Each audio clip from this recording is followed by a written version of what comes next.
Waalaikumsalam warahmatullahi wabarakatuh.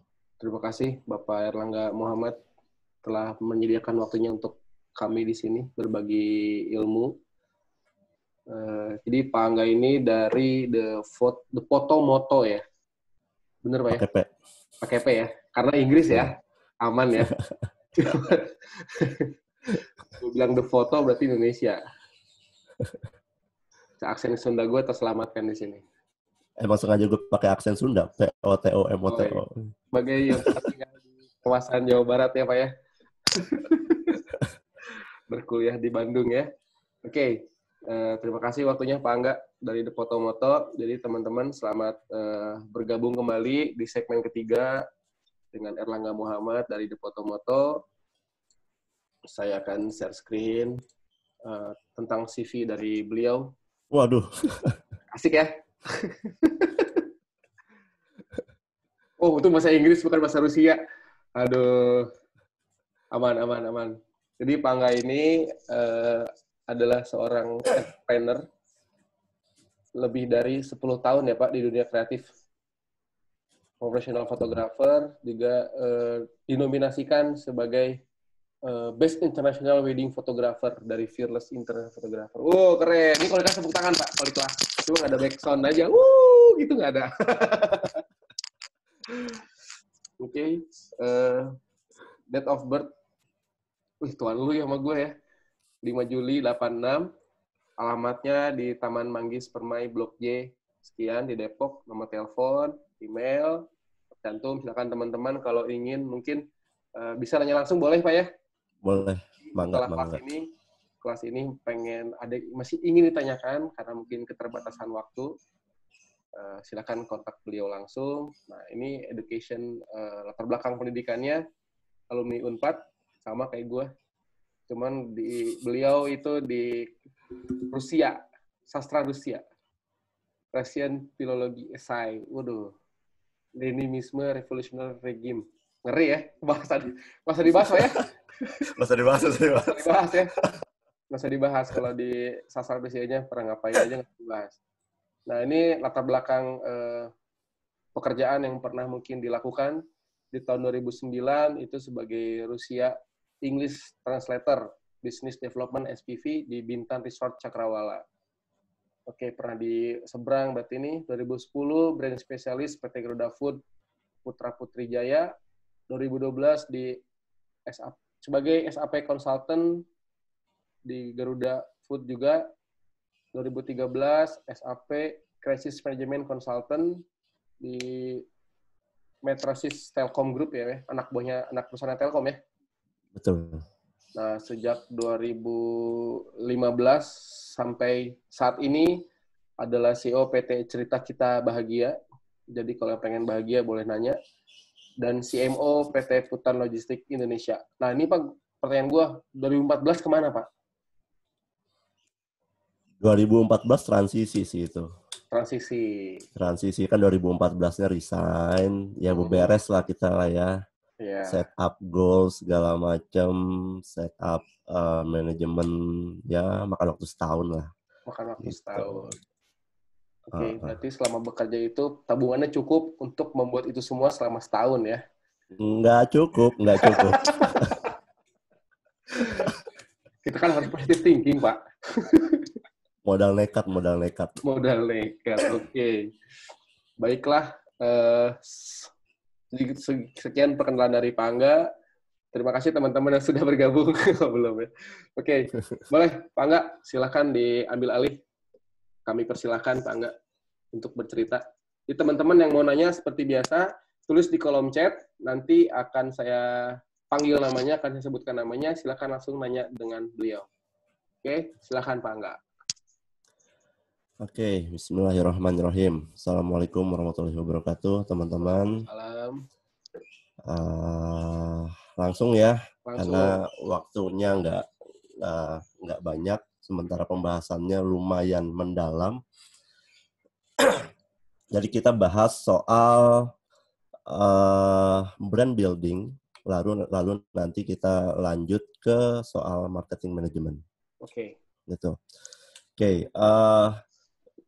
Di sini gue nggak ngebahas soal brand building secara keseluruhan, tapi untuk mempersingkat waktu dan lebih terarah, kayaknya gue nge-share apa yang gue lakukan gitu ya.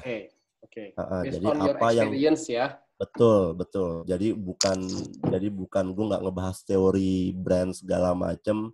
Jadi gue cuma nge-share apa yang sudah gue lakukan. Oke, yang pertama, kebanyakan dari kita itu fotografer ya, wedding photographer terutama, kita menjalankan kegiatan ini hanya sebagai pedagang, ya, berbeda gitu. Nah, gimana maksudnya gitu? Misal gue jago moto, gue jago editan gue keren kayak Axio misalkan. Skill foto gue keren kayak Uppermost misalkan. Tapi gue nggak bisa menjual itu, gue nggak bisa mempackage itu, gue nggak bisa menambahkan value, menambahkan nilai lebih dari apa yang gue punya, gitu. Nah itu kalau terus-terusan begitu, kalau misalkan teman-teman ada di posisi itu, yang challenge ke depan adalah pertanyaannya mau sampai kapan, gitu. Kebanyakan dari teman-teman freelancer itu pain-nya, beratnya itu ada di titik itu. Bagaimana dia menciptakan sebuah formula untuk merepackage dirinya sehingga bisa dijual dengan nilai yang jauh dari harga yang sekarang gitu, berkali-kali lipat. Problemnya ada di situ dari teman-teman freelancer. Oke. Jadi waktu dulu itu gue mikir gini, sebelum kita mikirin brand, kita harus punya goals-nya dulu, visi misi dari perusahaan. Ini akan terdengar klasik gitu ya, ini akan terdengar teoritis, tapi percayalah bahwa visi misi itu akan menentukan arah pergerakan bisnis kita. Jadi visi misi yang gue terapin waktu itu, Depotomoto akan berada di kelas B plus A minus gitu ya. Jadi secara harga mahal enggak, murah juga enggak gitu. Tapi secara image, gue mau Depotomoto berada di kelas A. Gitu. Kurang lebih gambaran visi misinya kurang lebih seperti itu. Nah, kalau misalkan teman-teman memandang Depotomoto itu sebagai brand yang sudah ada di kelas A, ya, gue nggak tahu nih, karena brand itu kan gue nggak bisa memaksakan alam bawah sadar kalian gitu ya, ketika mendengar atau melihat logo Depotomoto apa yang dipikirkan gitu ya. Ketika mendengar brand atau nama Depotomoto apa yang mereka. Sorry Pak, nggak rada nge-lag nih.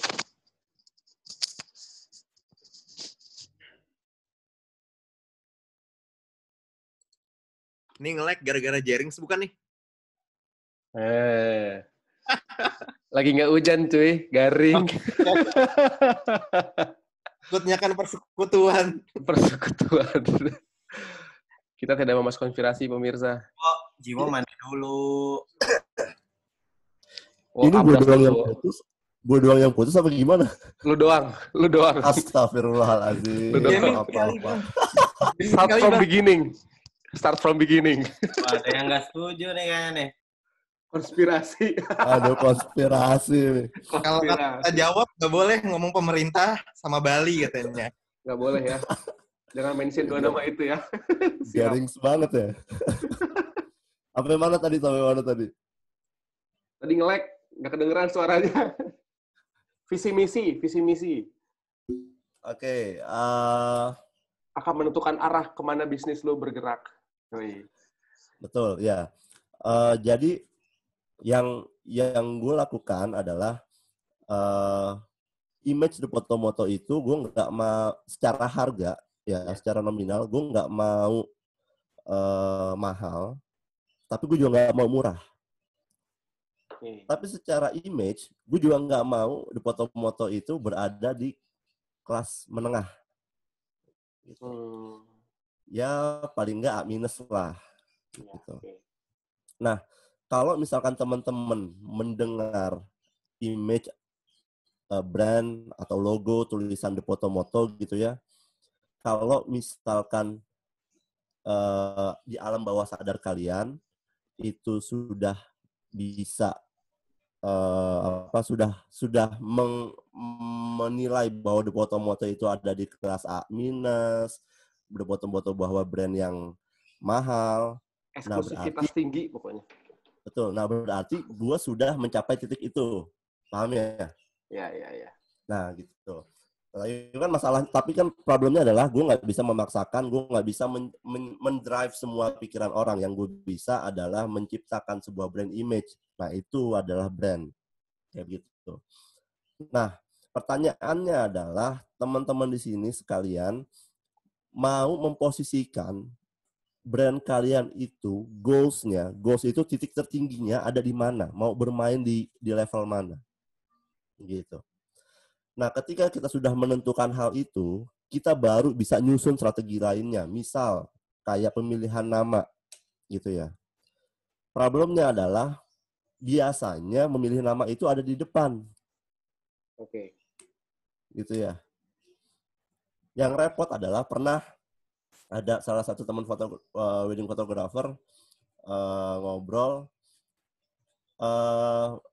fotonya bagus gitu ya, fotonya bagus. Dia freelance di vendor-vendor foto gede gitu ya. Tapi dia sudah terlanjur bikin brand fotografi buat pribadi dia sendiri itu dengan nama yang nggak mewakili kelas atas. Oke. Paham ya? Iya. Nah, sementara dia Gue udah di berjalan foto-foto nih, terus gue bikin brand kayak Dudung Satria. fotografi misalkan. Iya. Satria itulah. Mang Aib fotografi misalkan. Itu kan nggak mewakili kan? Iya. Gitu. Kalaupun bisa mewakili, itu benar-benar butuh effort yang tinggi untuk menggeret image nama tersebut ke kelas selanjutnya. Gitu. Dan Saya itu ikut nggak pansos jadi ya, ikut keangkat ya. betul. Dan itu nggak gampang. Oke. Jadi kenapa nama Depotomoto dipilih? Depotomoto dipilih pertama karena gue anak sastra, tentunya gue akan keputusan-keputusan yang diambil akan banyak melibatkan sisi keilmuan yang gue miliki. Begitu juga teman-teman gitu ya. Karena gue anak sastra, kawasan kawasan Pasifik sampai ke Melayu itu dari bahasa itu secara fonetis disukai hal-hal yang mengulang. Gitu ya. Secara fonetis maksudnya secara terdengar bunyinya itu disukai hal-hal yang mengulang. Buktinya kita punya budaya soal pantun yang tinggi. Pantun itu kan rima ya. A B B B A I O gitu kan ya. Pantun terus ada puisi.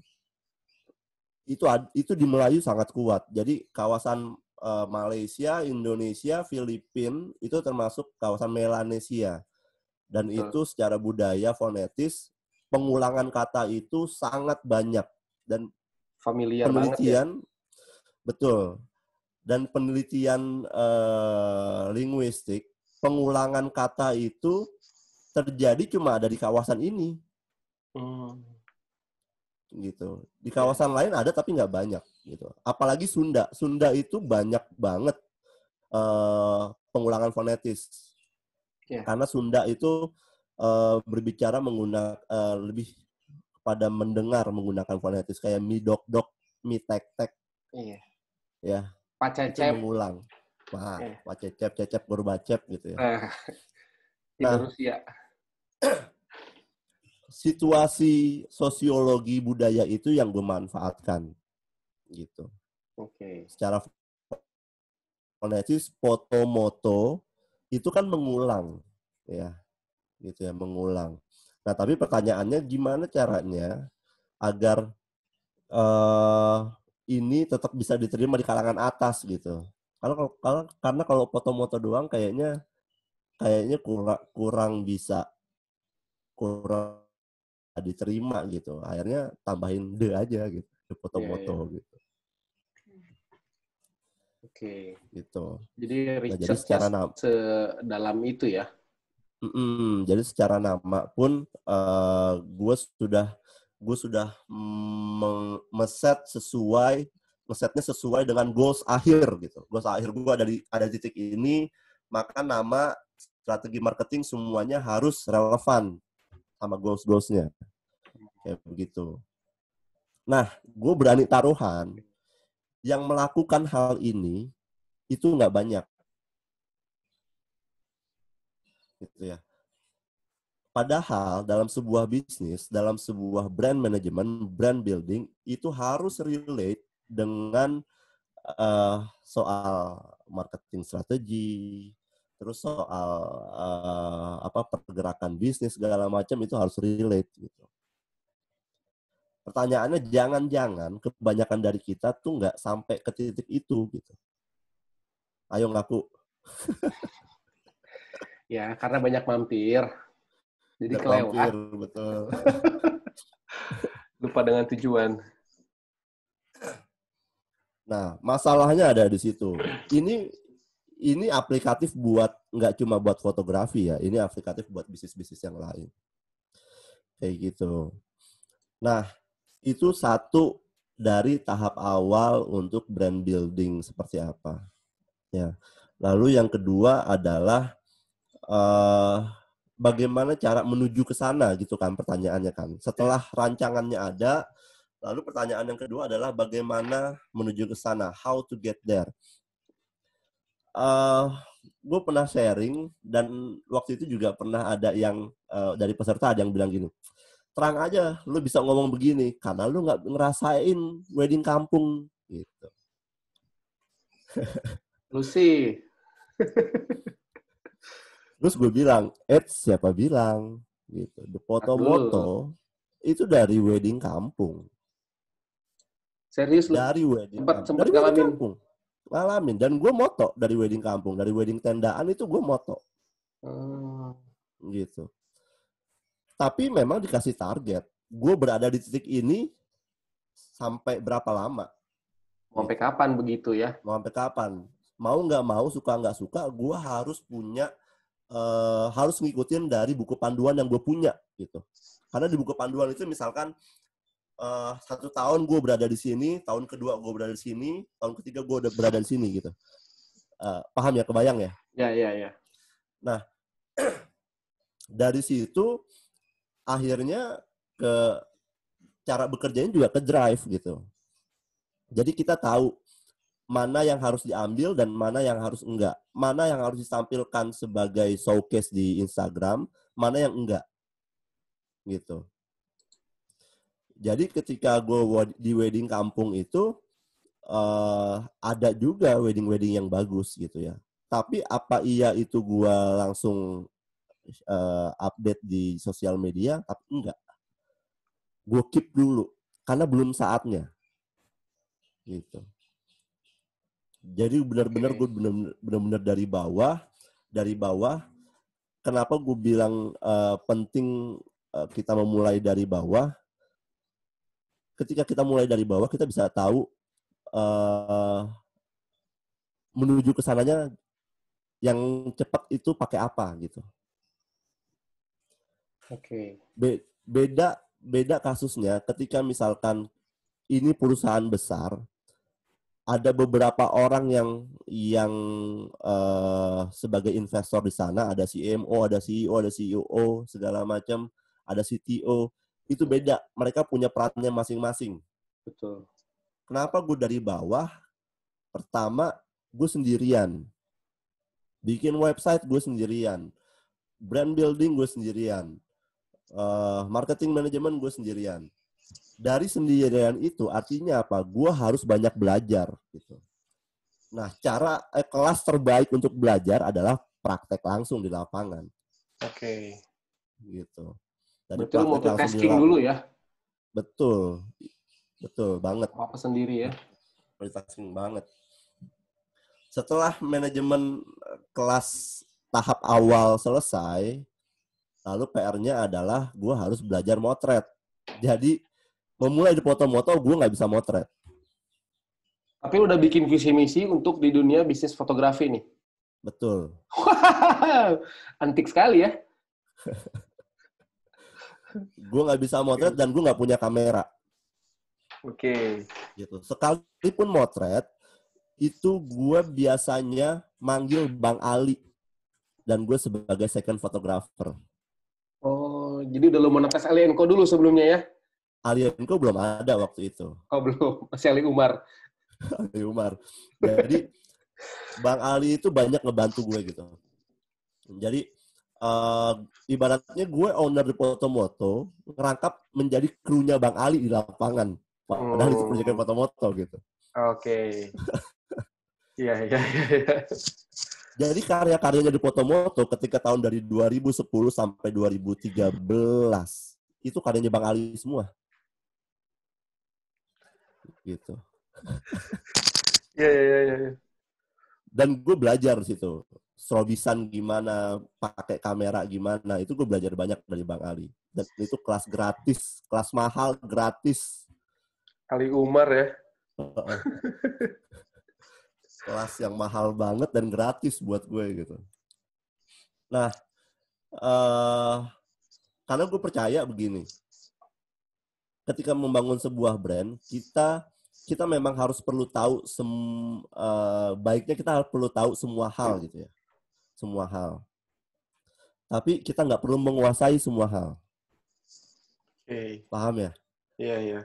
Kita perlu tahu semua hal. Tapi kita nggak perlu untuk menguasai semua hal. Kita cukup pilih salah satu untuk yang kita kuasai. Dan gue memilih yang gue kuasain adalah dari bisnis manajemennya, bukan fotografinya. Oke. Gitu. Dan salah satu ambisi fotografi adalah tembus fearless. Setelah tembus fearless, gue udah nggak mau lagi banyak fotografi, udah selesai. Dan itu dilakukan, benar-benar dilakukan berarti sekarang. Dan itu gue lakukan. Kalau dapat penghargaan itu dan lu tidak memotret lagi? Enggak. Tidak memotret secara profesional atau masih memotret tapi tidak sekedar hobi aja?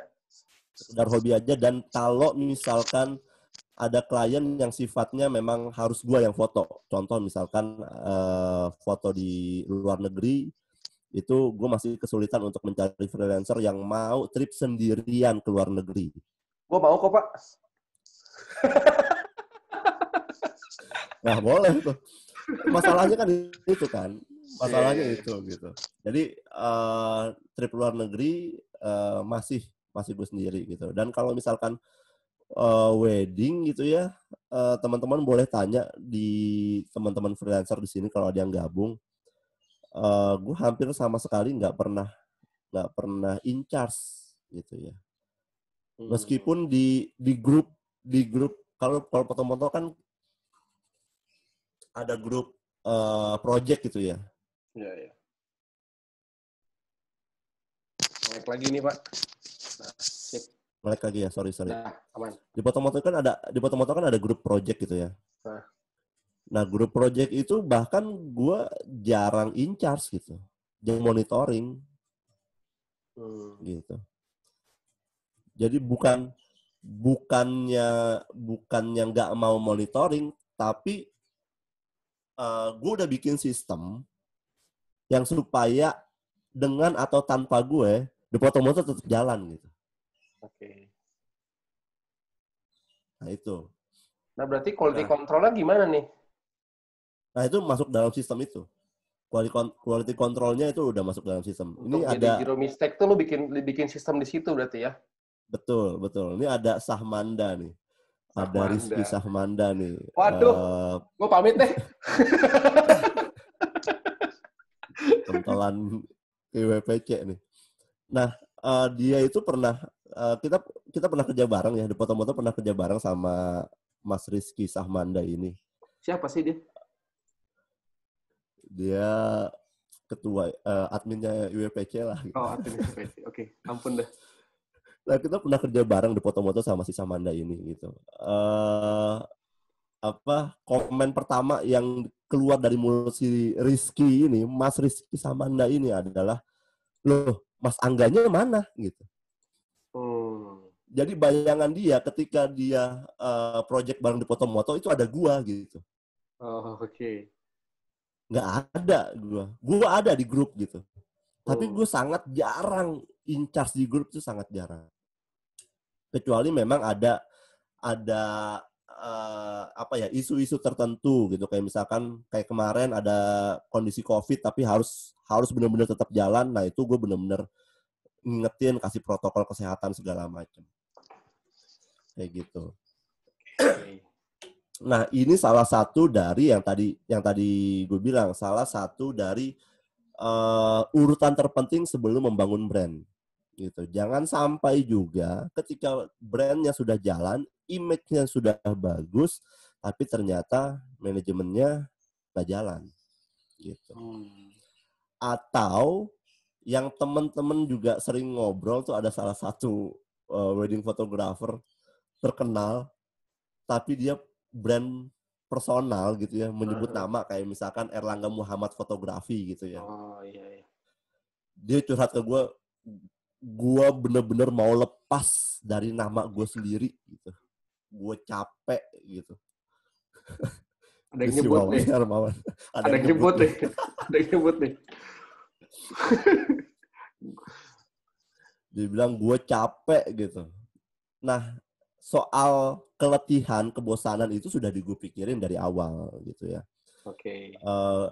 Emang misinya gue ingin membangun perusahaan yang dengan atau tanpa perusahaan itu bisa tetap berjalan gitu. Iya. Dan bisa diwariskan. Bisa diwariskan, betul. Jangan sampai perusahaan itu berjalan atau bahkan lebih buruknya perusahaan itu menghasilkan ketika kita ada di sana gitu. Jangan sampai kayak gitu juga. Nah, yang pertanyaan yang sering juga adalah kenapa nggak ngebangun brand personal Erlangga Muhammad Fotografi? Jawabannya, gue sangat nggak bisa terikat dengan brand image gitu ya. Gue nggak mau ada kepura-puraan gitu ya. Kalau ada yang berteman di Facebook sama gue yakin bakal paham congor gue di Facebook kayak apa gitu. Bentar lagi gue add. Dan gue nggak mau akhirnya gue dalam tanda kutip terkurung gitu, terkekang. Iya. Akhirnya gue menjaga image itu gitu, gue nggak mau gitu. Kayak begitu. Nah, balik lagi ke soal brand. Ketika kita sudah bisa menciptakan sebuah brand image gitu ya, goals-nya sudah ada, lalu diikuti dengan manajemen yang baik. Lalu yang terakhir adalah bagaimana cara mempertahankannya. Gitu. Mempertahankan brand image itu luar biasa sulit gitu, dan sepertinya memang kalau dari timeline Depotomoto sekarang memang sudah ada di posisi itu. Oke. Gitu, menjaga image-nya itu biar nggak terdegradasi lah dengan pemain-pemain teman-teman baru nih. Jujur ya, kalau teman-teman lihat pemain-pemain baru ini, itu fotonya tuh luar biasa. Fotonya luar biasa. Luar biasa bagus atau gimana nih, Pak? Luar biasa bagus. Luar biasa bagus kan? Oke. Dibanding Depotomoto, ini gue yang ngomong sendiri ya, owner yang ngomong sendiri ya. Oke. Depotomoto secara art, secara kekinian, nggak mewakili kekinian tersebut. Nggak sama sekali. Kalau ngomong kekinian, tone film. Iya. Depotomoto pakai nggak? Nggak. Terus soal tema-tema pre-wedding atau wedding-wedding yang kontemporer gitu ya. Di foto-foto enggak gitu. Nah, PR gua adalah bagaimana menyampaikan bahwa foto yang seperti ini itu tetap classy loh gitu. Iya, tetap berkelas ya. Tetap berkelas loh gitu. Foto yang seperti ini memang beda kelas loh sama foto-foto mereka gitu. Oke. Kan challenge gue akhirnya di situ kan. PR gede ya. PR gede gitu. Nah, ini makanya kalau ngomong brand itu bukan hanya soal ngomong marketing, bukan hanya ngomong soal jualan, tapi ngomong soal how to drive society gitu ya. Bagaimana kita mengendalikan audience society, maksudnya massa gitu. Calon pembeli. Itu kenapa ketika McD mau masuk Indonesia, yang mereka kirim adalah antropolog. Ketika Nike mau masuk ke Indonesia, yang mereka kirim adalah antropolog. Antropolog. Buat apa? Buat mempelajari cara berpikir masyarakatnya, bagaimana masyarakatnya itu demografinya biar mengeluarkan. bisa dapat langsung kali ya. Betul. Bagaimana caranya ada suatu komunitas, society, masyarakat, dia rela mengeluarkan uang untuk hal baru. Gitu. Oke.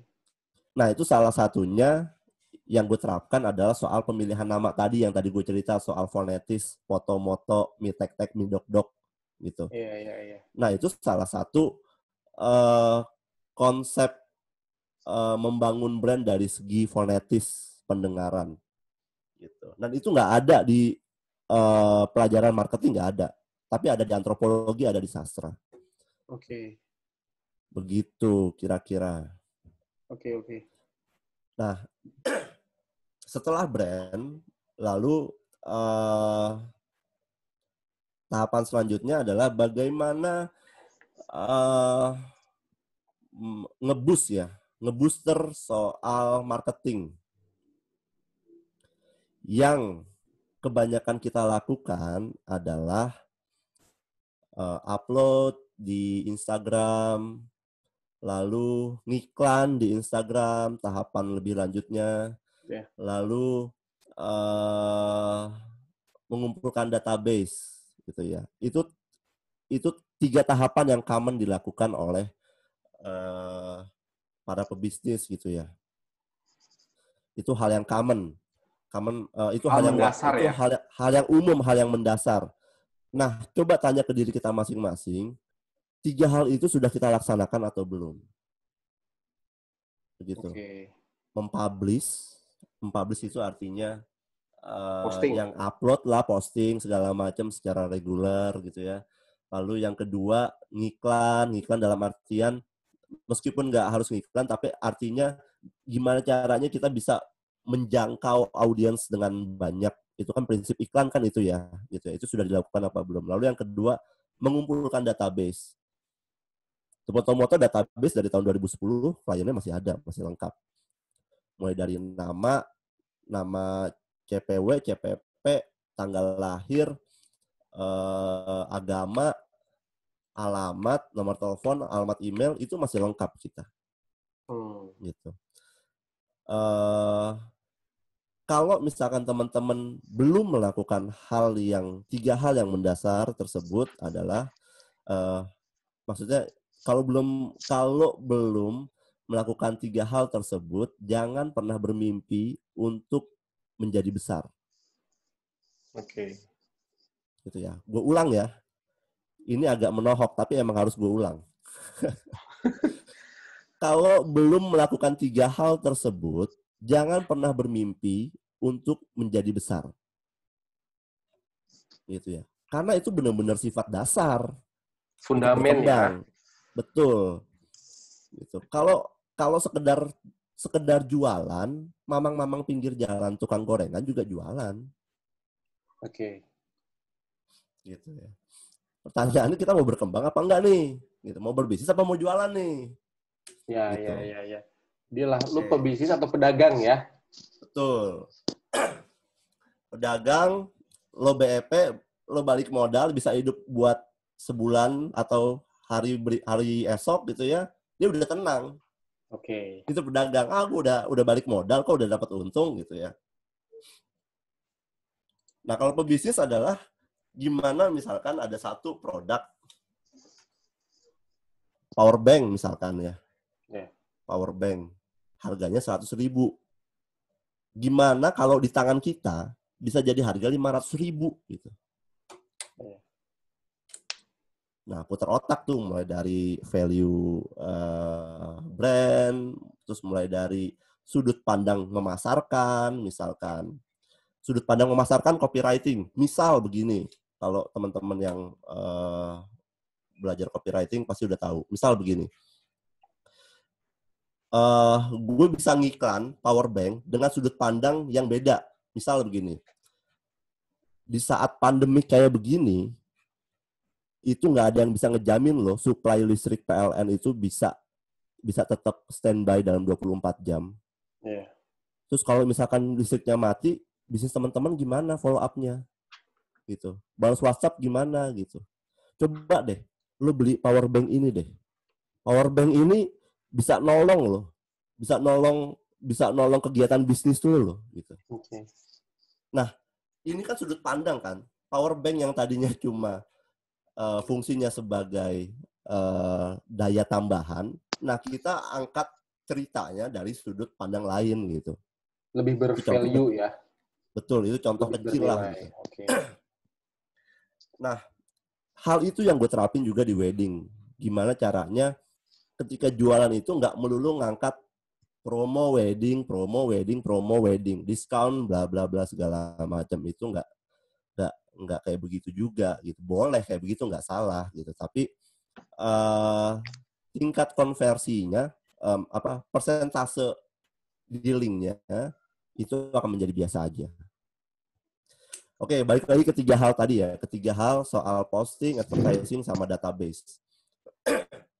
Yang gue lakukan dari sebelum tiga langkah itu adalah setiap gue mau memulai bisnis, apapun bisnisnya, gue selalu bikin kolamnya dulu, bikin trafficnya dulu. Oke. Gitu ya. Jadi maksudnya begini. Gue berpikir, di tahun 2010 itu gue berpikir begini. Waktu itu Facebook Ads, apalagi Instagram Ads itu belum populer ya. Yang ada itu SEO. Search Engine Optimize. Google Ads sudah ada waktu itu. Tapi pertanyaannya begini.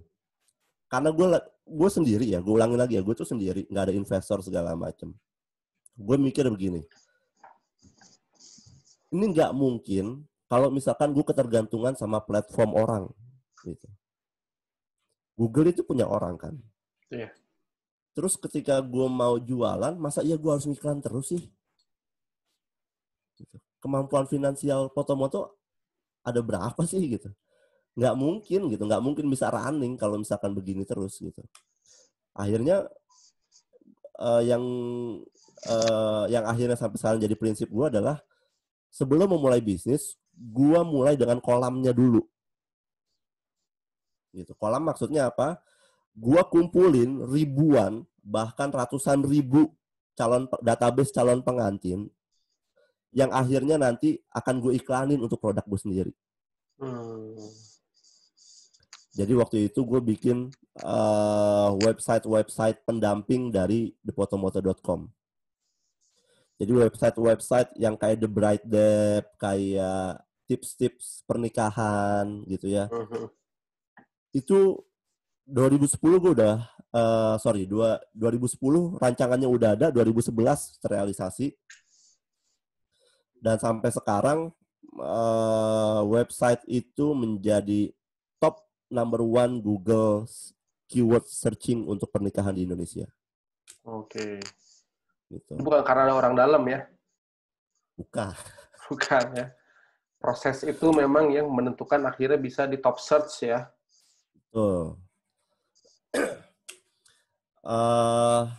Akhirnya apa kalau kayak begitu? Akhirnya gue mendapat traffic secara organik dalam sehari itu sedikitnya 6.000 orang itu masuk ke website pendamping gue itu. Ada 6.000 orang. Kisarannya 6.000 sampai 13.000 orang. Wow. Gitu. Per hari. Ya, per hari. Per hari. Gitu. Kalau jualan internet itu kan rumusnya traffic, banyaknya traffic berbanding lurus dengan banyaknya leads. Banyaknya leads akan berbanding lurus dengan banyaknya konversi gitu. Itu kan teori umum ya. Semakin banyak orang yang datang ke toko kita, kemungkinan kemungkinan leads-nya itu orang yang nanya-nanya semakin banyak gitu. Yeah. Semakin banyak yang nanya, semakin banyak kemungkinan yang deal gitu. Nah, itu teori umum gitu. Nah, rancangan itu sudah gue buat di tahun 2010, terrealisasi 2014 dan 2017. Alhamdulillah sudah kenceng di Google seperti itu. Dan sekarang malah akhirnya dapat income dari iklan gitu. Oh, udah bisa di-monetize ya, Pak? Udah bisa di-monetize gitu. Bukan iklan dari Google ya, tapi iklan dari vendor-vendor. Gitu. Jadi kalau kata Sandiaga Uno, tahap pertama untuk para pebisnis, tahap pertama adalah kita nyemplung di kolam agar mendapatkan traffic. Tahapan kedua, tahapan selanjutnya adalah bagaimana kita menciptakan kolam untuk kompetitor kita. Gitu. Jadi yang tadinya tahapan awal berbisnis kompetitor sebagai kompetitor gitu ya. Artinya peluang-peluang kita bisa jadi terbagi sama mereka gitu ya. Tapi tahapan selanjutnya adalah bagaimana kita ngeduitin kompetitor. Sehingga kompetitor itu bukan lagi paradigmanya bukan lagi mengambil bagian dari leads. Tapi kompetitor itu menjadi mitra, bener nih kata Rizky. Gitu. Pak Rizky nih ya. Karena gue ada project sama dia waktu itu. Oh, tapi udah enggak kan? Sekarang udah enggak kan? Yang senyum aja dia. Jadi kayak gitu. Untuk manajemen marketing, kalau kita ngomongin digital, itu nggak semudah ngiklan. Tapi memang nggak sesulit yang dibayangkan. Kita harus paham coding segala macam. Enggak. Yang kita butuh cuma konsistensi untuk ngejalanin 3 hal dasar tadi aja. Kalau kita menilai diri kita nggak konsisten, hire marketing. Gitu. Lalu pertanyaannya, aduh gue nggak ada uang buat hire marketing. Nah, harusnya dibalik. Gue harus menciptakan uang dari marketing. Berpikirnya jangan, gue nggak ada uang buat hire marketing. Tapi berpikirnya adalah, gue pede banget ini, gue punya strategi yang bagus, dan gue harus hire marketing untuk menciptakan uang. Gitu. Harus menciptakan income untuk menciptakan income. Kayak begitu kira-kira. Oke. Berarti yang penting adalah pengulangan tadi ya, konsistensi dari itu sendiri ya, marketingnya ya. Betul. Nggak ada hal yang baru di sini. Mohon maaf kalau ada berharap hal baru tentang strategi marketing. Klasik. Ini hal klasik, tapi memang butuh konsistensi. Yang terakhir dari pembahasan soal marketing adalah sekali lagi gue ulang, gue hanya membatas apa yang gue alami, apa yang gue lakukan, gitu. Saat kondisi pandemik ini, The Potomoto itu kita sudah punya forecast ya. Jadi kalau teman-teman berbisnis, jangan lupa bikin bisnis forecast-nya. Bisnis forecast tahun ke depan tuh apa? Bisnis forecast itu rancangan lah, perkiraan. Proyeksi, betul. Proyeksi tahun 2021 apa ya? Outlook. 2020, waktu itu 2019 nih. Yeah. 2019 gue baru bikin forecast, gue ngumpulin tim di Potomoto itu meeting besar. Itu bulan Juni, gue lupa tanggal berapanya. Dari forecast yang gue kumpulin, gue bilang begini ke teman-teman. Kita semua harus siap-siap nih. Tahun 2020 itu ada resesi gila-gilaan. Ada krisis gila-gilaan. Gitu. Kita harus siap-siap, kita bikin mitigasinya. Itu harus nggak boleh seperti biasa lagi kayak kondisi normal gitu. Itu gue nggak tahu kalau ada corona, pemicunya gue nggak tahu kalau ada corona. Tapi yang jelas resesi di tahun 2020 itu udah booming banget. Seluruh pebisnis itu percaya bahwa 2020 itu akan terjadi siklus krisis. Nah, perkiraan gue itu pertengahan atau akhir, karena biasanya itu kan pertengahan atau akhir gitu kan, krisis. Nah, nggak tahu jadi awal tahun. Nah, itu ya. Yang bikin gue kaget. Kepikiran dari gue itu yang sangat mungkin dan sangat tidak disukai adalah perang. Gitu. Yeah. 2020 worst case-nya ini bakal terjadi perang. Gitu. Nggak taunya corona. Ya meskipun perangnya lawan virus. Perangnya lawan virus ini. Nggak kelihatan. Ya, kalau narik ke Jerings ini bakal jadi seru lagi nih. Jangan disebut Pak, nanti nge-hang lagi Pak. Jangan Pak. Oh iya betul. Nanti nge-hang lagi, jangan. Nah, tapi dari pengalaman gue itu setidaknya gue sudah melakukan mitigasi untuk menghadapi hal-hal ini gitu. Oke. Gue udah menyiapkan langkah-langkah preventif untuk dalam kondisi saat ini gitu. Yang kebanyakan dari kita adalah melakukan langkah preventif di 2 bulan belakangan ini, benar nggak sih? Ya, kurang lebih. Iya kan? Begitu langkah-langkah yang mepet sebenarnya kan? Iya, begitu kehantem, terus bingung. Gue mesti ngapain. Tapi alhamdulillah, karena memang, ya pasti beda lah ya. Langkah ketika kita sudah melakukan persiapan matang, dengan langkah yang dadakan, itu hasilnya akan beda. Gitu. Nah, itu yang kita lakukan di The Potomoto. Tapi, langkah ini ternyata tidak cukup menyelamatkan untuk Potomoto. Ya, gue ulang ya. Langkah ini tidak cukup menyelamatkan The Potomoto. Kebayang nggak teman-teman yang nggak punya plan seperti apa? Kalang kabutnya seperti apa? Yeah. Nah, ini Januari itu gue udah mulai ketar-ketir ya. Karena berita COVID itu di Desember. Wuhan. Akhir tahun. Dan gue percaya nggak lama lagi itu bakal masuk ke Indonesia gitu. Nah itu Januari gue udah ketar-ketir. Gue sampai curhat sama Ustadz Umar Mita. Teman-teman ada yang tahu Ustadz Umar Mita nggak di sini?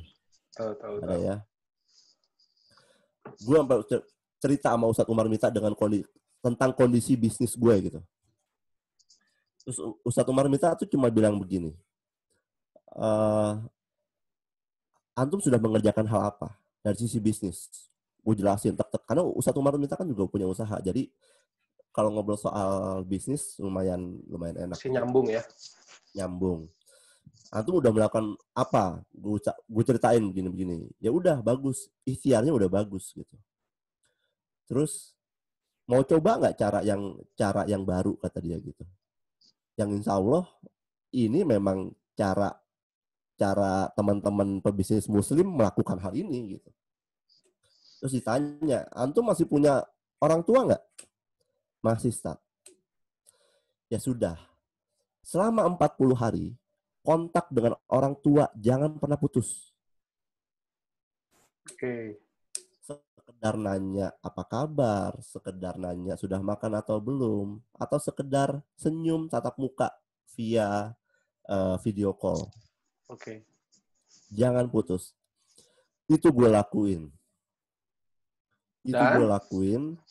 Dan qadarullah, mudah-mudahan ini bukan bagian dari kesombongan, ini qadarullah, atas izin Allah, kita tenang-tenang aja di foto-moto. Dalam tanda kutip, quote on quote. Aman. Insya Allah terjamin aman gitu.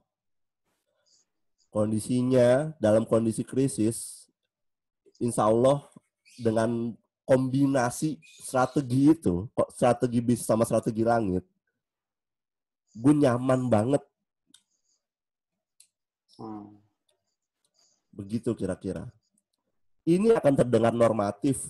Begitupun gue yang denger langsung dari Ustadz Umar, dari mulutnya Ustadz Umar. Apaan sih? Normatif banget. Ada barrier gitu di hati gue ada gitu. Karena kita semua tahu soal ridho orang tua, ridho Allah, ridhonya orang tua segala macam. Kita semua tahu gitu. Dan jujur aja gue belum pernah ngejalanin itu semua secara konsisten gitu ya. Gue belum pernah ngejalanin. Tapi itu gue jalanin 40 hari. Dan akhirnya nyambung sampai sekarang. Dan alhamdulillah gitu. Dan akhirnya gue baru melek gitu. Ternyata hal-hal yang dulunya gue anggap normatif, kayak visi misi, kayak soal teori langit tadi, itu bukan teorinya yang normatif gitu. Tapi memang kitanya yang terlalu menganggap remeh. Akhirnya gue mengambil kesimpulan kayak begitu. Oke, jadi lewat jalur langit tadi sebenarnya kalau dari segi ikhtiarnya nih, dari segi ikhtiarnya kan tadi menghubungi orang tua di jalur langit nih ya, jalur langit. Nah, ternyata ada hikmah apa setelah itu tuh, ada hikmah apa nih yang akhirnya merasakan sebuah ketenangan, sebuah keamanan bahwa di kondisi COVID krisis ini kan berjamaah tidak punya uang sama-sama nih, nggak ada brand besar, nggak ada brand kecil, sama gitu, kita semua nggak punya duit gitu, bisa dikatakan begitu.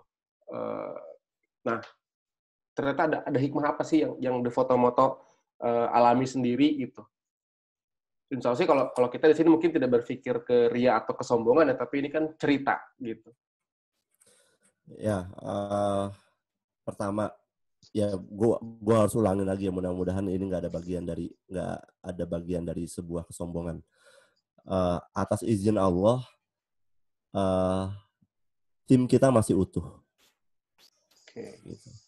Atas izin Allah juga, insya Allah THR aman. Bisa kebayarin ya. Bisa kebayar. Atas izin Allah juga, target sampai dengan bulan ini, target marketing ya, sales penjualan, itu nggak ada yang meleset. Masya Allah. Gitu. Langsung petir sih, langsung geledek ini. Bahkan semalam gue review ya, bahkan ini lebih bagus dari bulan November sama Desember. Jadi di bulan Februari Maret itu lebih bagus dari bulan November Desember. Oke. Gitu. Berarti ini sebenarnya adalah sebuah pilihan berikutnya ya. Ketika kondisi krisis seperti ini, lo akan mengikuti nasihat dari beliau atau dari orang-orang yang lo minta nasihatnya gitu. Tinggal mau lo jalanin atau enggak, sebenarnya kan gitu ya. Yep. Gitu. Memang tadi gue bilang ya, terdengar normatif banget. Iya. Di sini semua tahu, dari kecil kita diajarin gitu. Ya, terutama yang muslim pasti kemungkinan besar dengar lah ya tentang kisah gitu, tentang ya mengenai ini gitu. Iya. Tapi akhirnya gue nganggapnya begini. Ini tuh sebuah keyword gitu. Keyword soal berkah, keyword soal rizki. Orang tua tuh keyword gitu. Ngerti gak sih? Iya. Gitu. Keywordnya tuh orang tua beneran deh. Keywordnya orang tua sama ibadah. Udah, itu deh. Itu sebuah keyword. Jadi gue sih nganggapnya begitu. Oke. Ya mungkin teman-teman masih nganggapnya normatif. Karena gue dulu juga yang dengar dari mulut Ustadz langsung, ada barrier gitu, normatif banget gitu. Tapi karena memang Iya. udah pusing ya ketika itu ya nggak ada salahnya dicoba gitu. Toh zero cost gitu, nggak ada modal gitu. Iya. Ya Lagi udah, kalau ada modal juga orang tua sendiri, mas ayah, ya kan? iya, betul. Nah, akhirnya kalau ditanya tadi soal apa yang didapat, ya tadi yang gue bilang, kita relatif sangat tenang gitu ya, sangat tenang. Kayak kemarin kita ngobrol ya Wi ya, sampai tengah malam ya Wi ya. Iya. Gue bilang, gue nikmatin banget kondisi ini gitu. Maksudnya nikmatin Iya. dalam tanda kutip, gue bisa bersahabat dengan kondisi ini gitu. Gue lebih Iya. produktif segala macam. Terus gue bikin platform bisnis baru segala macam gitu. Ya artinya gue ngerasanya begini. Kalau misalkan Oke. kondisi secara pikiran, fisik atau psikis kita terganggu, kita nggak mungkin untuk bersifat produktif. Bener nggak sih? Iya. Nah, ketenangan itu buat gue harga mahal banget. Harga sebuah ketenangan itu mahal banget. Dan itu yang gue dapet dalam dua bulan menghadapi COVID ini. Iya, oke. Begitu kira-kira. Iya. Akhirnya gue mendengar pemaparan secara jelas ya. Dari tengah malam kemarin Indomie itu kita nggak dapet ya. Indomie tengah malam. Oke. Ya, paham. Oke. Begitu Teman-teman kira-kira. mungkin ada yang ingin bertanya, silahkan. Kalau belum ada, silahkan dilanjut lagi. Masih ada waktu sedikit, Pak Erlangga. Iya, mungkin gue lanjut sedikit ya sebagai penutup ya. Selama 10 tahun lebih gue berbisnis gitu ya. Mungkin dulu gue terlalu sombong kali ya. Mungkin gue terlalu sombong dengan apa yang gue milikin gitu ya. Jadi ibaratnya udah sini serahin ke gue bisa gitu. Oke. Antara percaya diri dengan sombong tipis kali ya? Tipis memang, tipis. Gitu. Jadi memang Allah tuh mengujinya dengan keberhasilan gitu. Sadar kalau Allah itu tuh adalah sebuah ujian ya? akhirnya sadar. Dulu nggak sadar. Dulu makin geblek gitu. semakin gue nerapin strategi ini, ceder, sukses. Nerapin strategi ini, ceder, sukses. Semakin gede kepala gue. Dulu gue pernah ngiklan modal 2 juta dalam 2 minggu. Dalam 2 minggu itu balik bukan omset, balik nilai dealing itu bisa sampai 400-an. Wow. 2017 kalau nggak salah. Itu zaman-zaman lu masih sombong itu, 2017. Zaman gue masih sombong. Dan algoritma Instagram itu nggak banyak berubah zaman dulu kan. Iya. Gitu.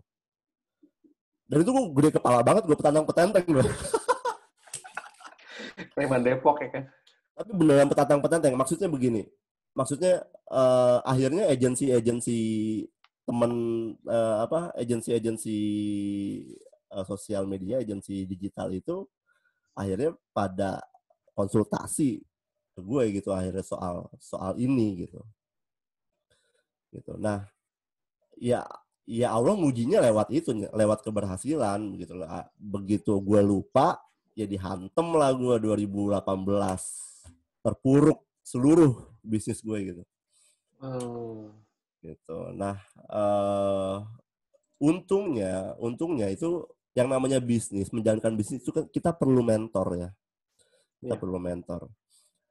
Untungnya ketika gue cerita ke mentor gue tuh ngadepinnya dengan tenang. Malah ada yang bilang, wah bagus dong nggak gitu. Artinya lo udah masuk dalam tahapan pengusaha baru gitu. Pengusaha baru itu tahapan selanjutnya adalah bangkrut gitu. Setelah bangkrut pasti punya ilmu-ilmu baru. Setelah bangkrut mentalnya pasti kebangun baru. Nah, lu lagi cerita sedih gitu ya. Terus mentor lu bilang kayak begitu gitu. Antara tambah sedih sama seneng kan lu bingung kan. Iya.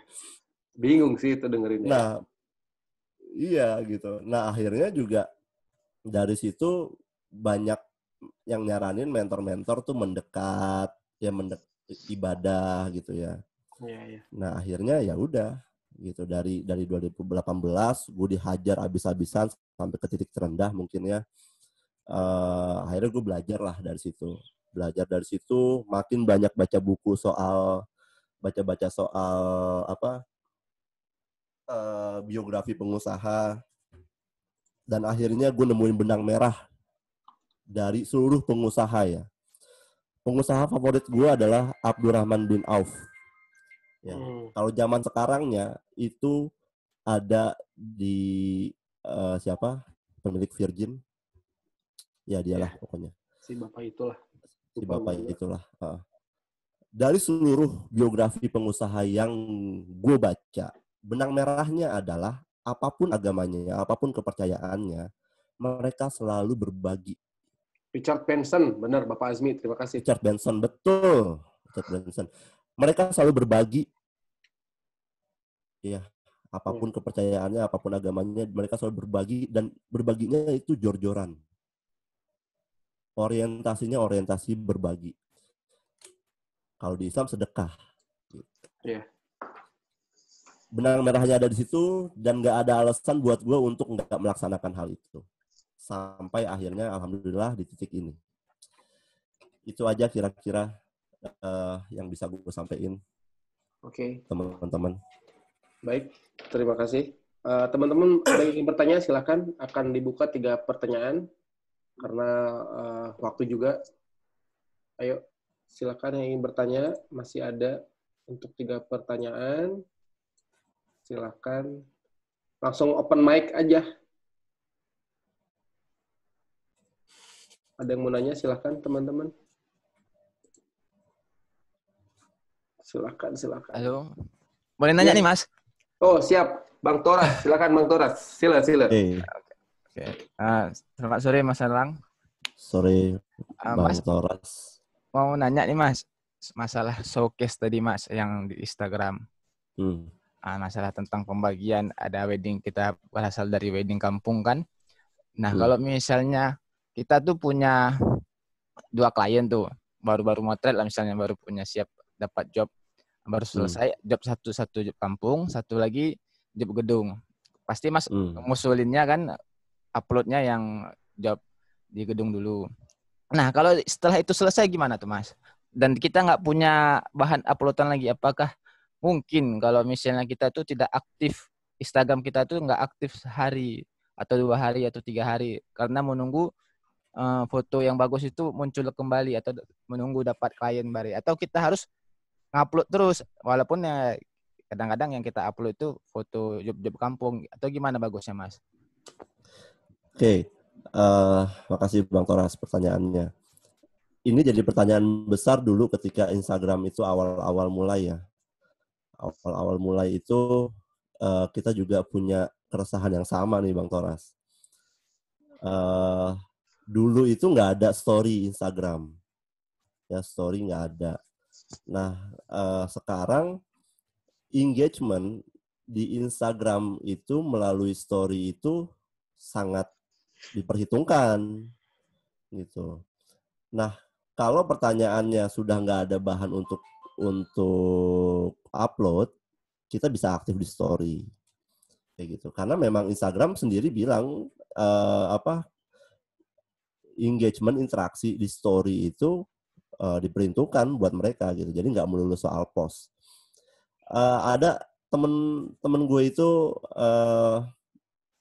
brand manajernya Indosat, dia centang biru. Terus postingannya itu cuma 3, ya.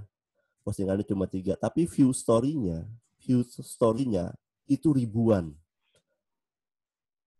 View story-nya itu ribuan.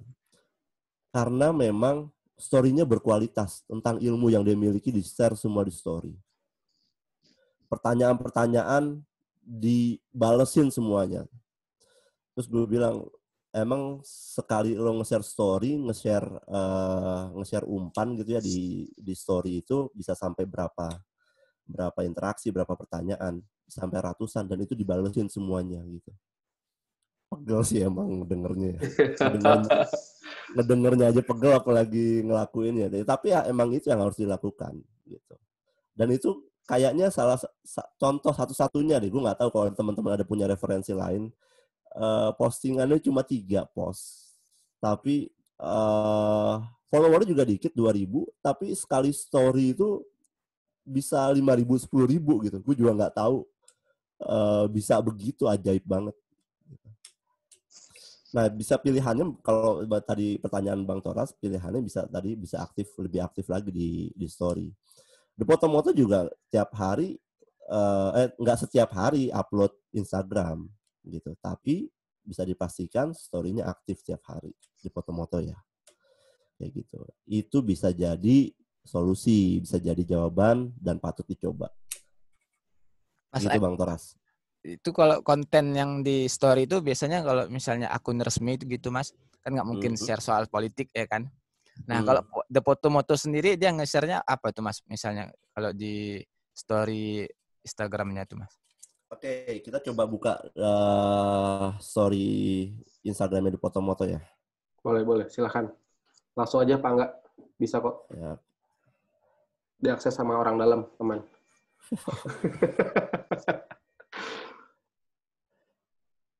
Jadi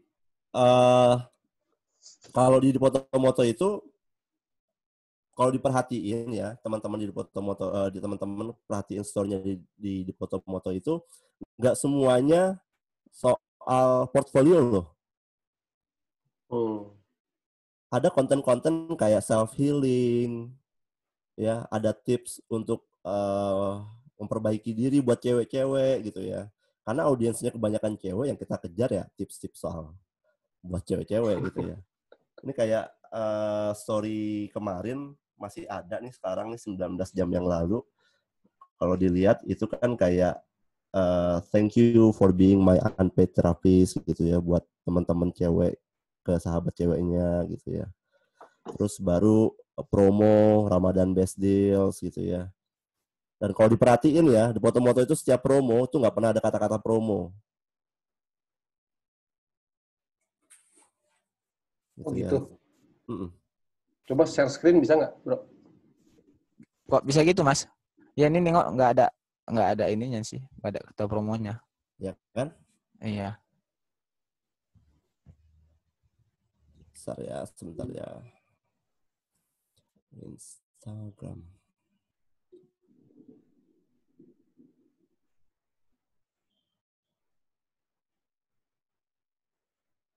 Sebentar ya.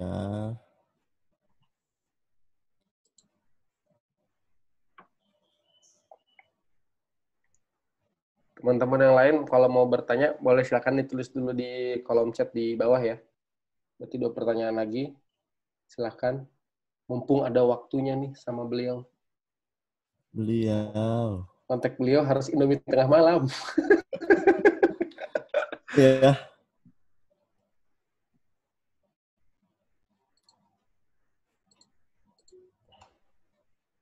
Oh, oke.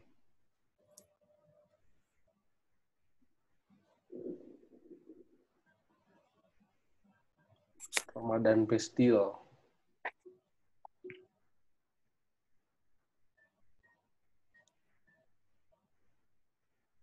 Potomoto. Nah, ini baru jualan. Swipe up. Tapi ini pun nggak ada kata-kata promo. Tapi itu promo sebenarnya ya. Nah, ini baru portfolio. Jadi nggak semuanya soal portfolio. Nggak melulu itu aja ya. Nggak melulu itu aja. Nah, ini portfolio lagi.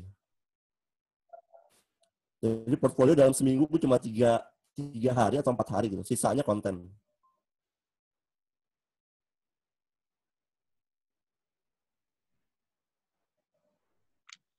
Oh, sisanya konten nih Mas ya.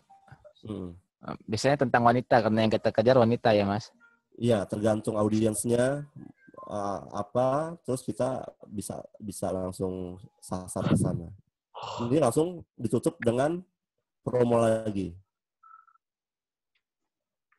Satu hari ada batasan upload Mas untuk story Mas atau gimana? Nggak ada. Nggak ada ya. Jadi flow-nya sehari ini mungkin bisa 5 postingan, besok bisa 7, atau mungkin besok bisa berkurang dari sebelumnya. Bisa gitu ya? Iya. Kayak gitu. Oke. Nah, kebetulan juga di foto-moto kemarin pertengahan tahun lalu habis kena shadow ban. Jadi kita di-ban sama Instagram. Karena gue pakai bot gitu ya. Terus jadi jelek banget itunya interaksinya. Kayak gitu kira-kira. Mudah-mudahan menjawab ya Mas Sokas ya. Jawab Mas. Izin kalau ngopi konten ya Mas, yang soal kata-katanya aja sih. Monggo silahkan. Bagus deh, di depan langsung, bagus. Oke, mungkin ada yang mau nanya lagi. Mas Febriansah mungkin? Oh, ini Kang Wawan nih. Kang Wawan, gue bacain ya, karena Kang Wawan ini terkendala dengan mikrofon dan webcam ya. Jadi gue bantu. Ada tim fotografer in-house, apa semua freelance?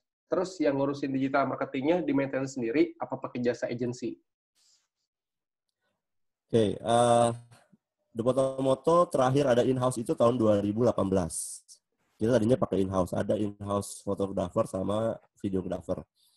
Tapi ya ini balik lagi soal strategi, balik lagi soal nyaman atau nggak nyamannya sebuah kita menjalankan sistemnya. Tapi ternyata lebih nyaman untuk tidak meng-hire in-house fotografer sampai dengan saat ini. Jadi tim fotografer semuanya freelance. Tapi memang freelance-nya kita sudah punya ikatan tertentu gitu lah. Jadi gue tahu kualitas si A, gue tahu kualitas si B gitu. Kualitas bukan artian kualitas skill foto ya. Iya. Ini sekali lagi ada Rizky di sini. Ketika gue nyari freelancer, yang pertanyaan pertama yang keluar dari mulut gue adalah adabnya gimana? Etika. Behavior-nya gimana? Kelakuan. Gitu. Lakuannya gimana? Gitu. Karena buat gue skill bisa ditambah lah gitu. Toh gue punya tim freelancer yang itu bakal jadi lead fotografer gitu. Begitu. Lalu pertanyaan selanjutnya, tapi kalau videografer gue in-house. Videografer in-house. Jadi sekarang yang in-house kalau untuk teknis ada berapa orang? 6 untuk teknis sama kru ya, 6 sama kru. 6 ya, yang in-house 6 orang ya. Itu di luar marketing sama sosial media ya, sama admin. Terus menggunakan yang ngurusin digital marketingnya siapa nih? Pakai sendiri atau agensi? Jadi gini, konsepnya kalau di Fotomoto itu gue punya big picture-nya. Big picture 3 bulanan atau sebulanan itu gue kasih ke orang sosmed, itu in-house. Jadi ada tim sosial media gue, itu in-house, biarin mereka yang eksekusi secara teknis. Gitu. Tapi big picture-nya ada di gue gitu. Oh iya. Gue pengen begini, silakan lo eksekusi. Betul. Dan jangan lupa dikasih goals, dikasih target. Ya, dikasih target ya. Tentunya gitu. Dengan target. Begitu, Ayah Wawan. Wawan mudah-mudahan menjawab ya. Ya. Ini pertanyaan berikutnya ada dari IM Ilham Fotografi. Halo, Mas Ilham di mana? Silakan bertanya langsung. Halo, Mas Ilham. Halo. Siap. Luwak white coffee tidak pernah di lambung. Password. Silakan, Mas Ilham, silakan. Oke, selamat sore Bang. Sore. Oke. Saya mau nanya nih Bang, bagaimana The Fotomoto menggait klien baru agar menggunakan jasa kita? Jika melihat target market kita sedang meningkat, sebaiknya apa yang kita lakukan? Apakah promo, posting terus, atau after sale? Oke. Mas Ilham dari mana Mas Ilham? Makassar. Makassar, oke, siap. Terima kasih. Ayo, Pak. Hal yang pertama kali adalah menciptakan trust. Ya, menciptakan kepercayaan, Mas Ilham. Jadi gini, di Depotomoto itu nggak ada, untuk marketing ya, tim marketing gue itu nggak ada target berupa angka, berupa nilai itu nggak ada. Berupa nilai nggak ada. Rada unik memang ya. Jadi kalau misalkan tim sales marketing perusahaan A, masing-masing sales kena 100 juta per bulan misalkan gitu. Di Depotomoto nggak ada. Di Depotomoto hitungnya per orang, per klien, per dealing gitu. Bahkan untuk upselling, di Depotomoto juga nggak ada. Gue nggak mengizinkan upselling. Nggak ada upselling berarti, Pak? Gue nggak mengizinkan gitu. Karena gue memegang paham bidang jasa itu bukan beli produknya, tapi membeli kita. Oke. Membeli orangnya, membeli trust-nya. Gitu. Tapi alhamdulillah, konsep itu udah lama gue lakuin, justru upselling-nya bagus. Padahal yang dari awal tidak diizinkan untuk melakukan itu. Gue nggak ngizinin. Misal begini. Ada klien, ini sering kejadian. Ada klien rekomendasi dari temennya, dia ambil paket temennya, sebelumnya itu ngambil paket yang menengah. Gitu ya. Terus temennya maunya paketnya yang lebih tinggi dari temennya. Gitu. Kalau misalkan secara sales, ya, secara keuntungan, tentu gue akan mengarahkan ke paket yang lebih besar dong. Ya nggak, Mas Ilham? Ya, betul. Ya kan? Karena untungnya juga biasanya lebih besar. Tapi gue nggak. Gue mengharamkan untuk mengarahkan klien untuk ambil paket yang dia nggak butuh. Paham ya? Oke. Paham ya? Ya. Balik lagi, ini soal subhat atau enggak nih. Panjang nih ceritanya. Mulai kajian kita. Jadi, kita hanya menawarkan apa yang mereka butuhkan. Itu salah satu contoh. Misal ketika dia, Mbak, saya mau paket yang ini aja deh, yang besar gitu. Pertanyaannya selalu, memang Mbak ada undangannya berapa? Pestanya seperti apa? Kalau undangannya sekian, paket ini ke cover kok, Mbak. Mbak nggak perlu paket yang ini. Jadi nggak over-promise sebenarnya ya? Iya, gitu. Lalu misalkan contoh lain, Mbak, aku mau ini dong, Jimmy Jeep, gitu. Kalau mau jualan, bisa aja tuh langsung, oh boleh Mbak, iya nggak sih? Iya sih, banyak kan itu. Tapi gue mengharamkan hal itu. Ada celah, ada cuan. Pertanyaannya adalah, gue selalu bilang, kebutuhan Mbak untuk Jimmy Jeep itu apa? Gitu. Kalau sekedar untuk mengambil angle dari atas, Mbak bisa pakai drone yang harganya jauh lebih murah. Gitu. Atau kalau hanya ini sekedar permintaan orang tua, tolong pastikan lagi ke orang tuanya. Ini bakal ditonton, bakal dinikmatinnya itu worth it nggak dengan dana yang dikeluarkan. Gitu. Karena biasanya ya nonton aja nggak mikirin itu angle dari mana kan kalau orang awam kan. Yeah. Yang ditakutin adalah mereka itu mengeluarkan uang untuk hal yang dia nggak butuh. Itu yang Depotomoto terapkan. Dari situ engagement-nya kebangun gitu. Sampai ya banyak klien itu nyaranin, Mas Angga kenapa nggak sekalian buka wedding consultant aja sih gitu. Sampai dulu 2017 gue ada WO gitu. Lu punya WO sempat ya? 2017 sempat hidup 2 tahun lah gitu. Tapi akhirnya gue suntik mati gitu. Okay. Jadi begitu kira-kira. Jadi kalau gue selalu mendoktrin marketing yang ada di tim gue itu untuk tidak berpatokan dengan angka. Karena kalau udah berpatokan dengan angka, itu jadi petaka. Orientasinya uang, dan uang. Bukan orientasinya bukan memberikan solusi gitu.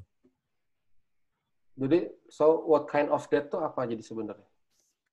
Ya solusi. Karena Solusi. aggregate value di Potomoto itu vendor yang solutif. Gitu. Solutif. Masalah tanpa solusi, bukan ya? Iya, pegadaian gitu.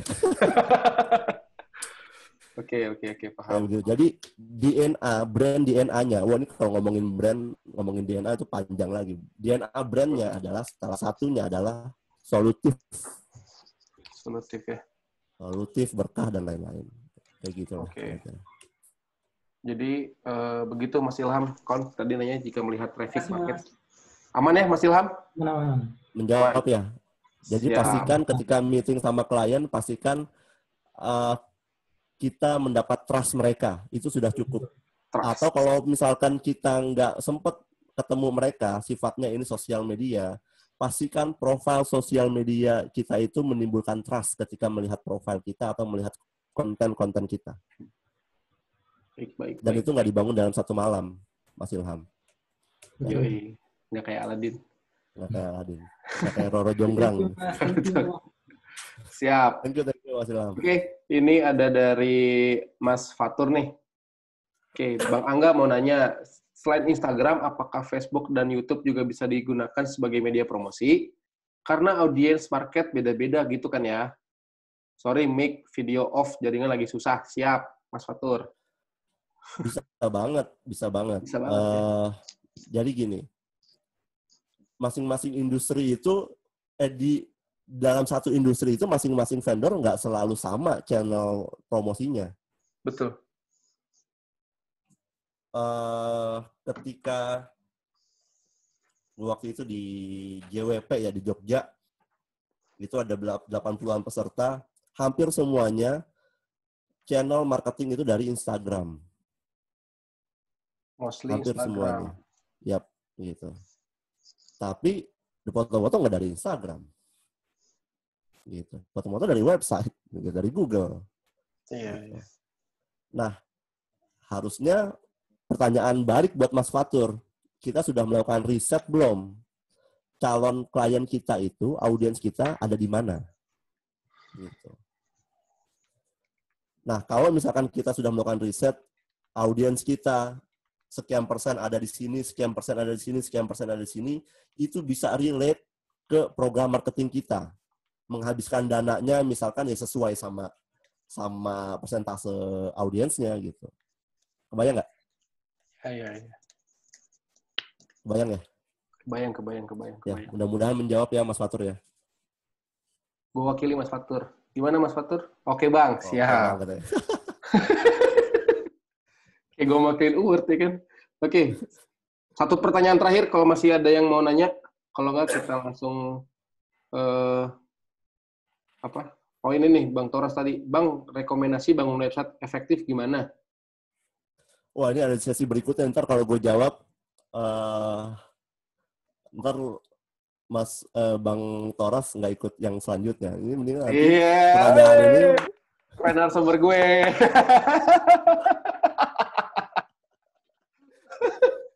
Ini gue simpen pertanyaannya untuk Mas Boy gitu ya, biar Bang Toras nonton episode selanjutnya. Yoi, excellent. Nih satu lagi deh dari Ayah Wawan nih. Itu setelah di link apa pas tanya-tanya Mas ke Mas Boy? Apaan sekali tahu dah. Oke. Nggak dapet nih gue, nggak dapet nih. Nggak dapet. Emang agak susah memahaminya. Oke, Pak Angga, silakan closing statement.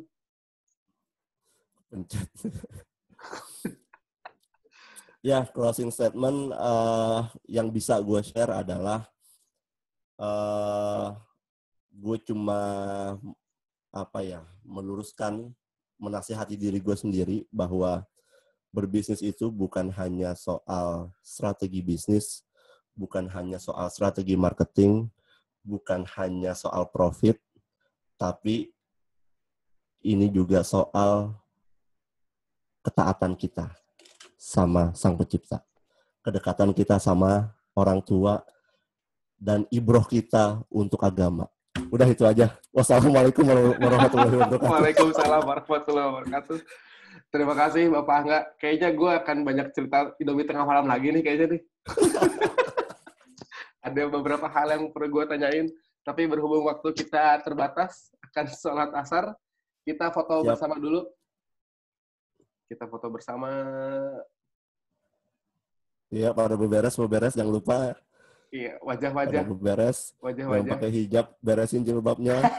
Rambutnya acak-acakan. Rapiin dulu. Oke. Nggak bodor sih. Oke. Siap. Oke, 1, 2. Sekali lagi, 1, 2. Page kedua sebentar. Halaman kedua, silakan yang berada di halaman kedua. Ini Mang Asmi tugasnya cuma moto doang ini. Moto doang. Doakan beliau lagi kurang sehat ya teman-teman. Oh ya Allah. Jadi hari ini host gue handle semua. Cepat sembuh. Amin. Oke. Aman ya. Mudah-mudahan berguna teman-teman. Mudah-mudahan bisa jadi jariah buat kita semua. Amin.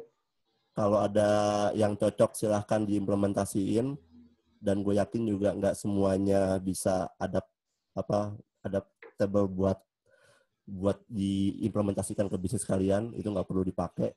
Yeah. Dan kalau misalkan ada salah kata mohon maaf, kalau ada kesombongan juga mohon maaf, ya tolong dibukakan pintu maaf. Udah itu aja. Oke, terima kasih banyak jazakallahu khairan katsiran Bapak Angga telah berbagi. Kita sama-sama mendoakan agar ini menjadi sebuah amal kebaikan buat kita semua, buat jadi bekal kita nanti, saling mendoakan kebaikan, saling mengingatkan dalam kebaikan. Amin. Tetap support satu sama lain, saling menguatkan, karena memang ini kondisi tersulit saat ini. Nah, tadi ada beberapa tips dari Bapak Angga, dari Azmi, dari Bang Ali, dari Angga. Silahkan kita langsung aplikasikan. Ini catatan gue udah full. Tadi gue catatin semua. Dari kelasnya Azmi, kelasnya Bang Ali, kelasnya Angga, gue catatin semua. Jadi teman-teman juga ini bisa jadi catatan momentum ya, momentum untuk mencatat bahwa kondisi COVID seperti ini tetap bisa bertahan, tetap bisa saling support, tidak ada persaingan, sesama fotografer, kita adalah saudara. Mari kita naikkan harga setelah ini. Kacau banget. Oke. Terima kasih teman-teman yang sudah bergabung di kelasnya Bapak Erlangga Muhammad, The Photo Moto. Terima kasih Pak Angga sekali lagi. Kelas terakhir nanti setelah asar ya, mungkin setelah lagi sholat asar, itu ada dari Boy Maulana, BY, tentang digital marketing, internet marketing untuk fotografer. Oke, teman-teman yang masih bergabung, silakan klik link yang tadi sudah diberikan. Sampai ketemu di kelas berikutnya. Billahi taufiq wal hidayah. Wassalamualaikum warahmatullahi wabarakatuh. Terima kasih. Waalaikumsalam warahmatullahi wabarakatuh.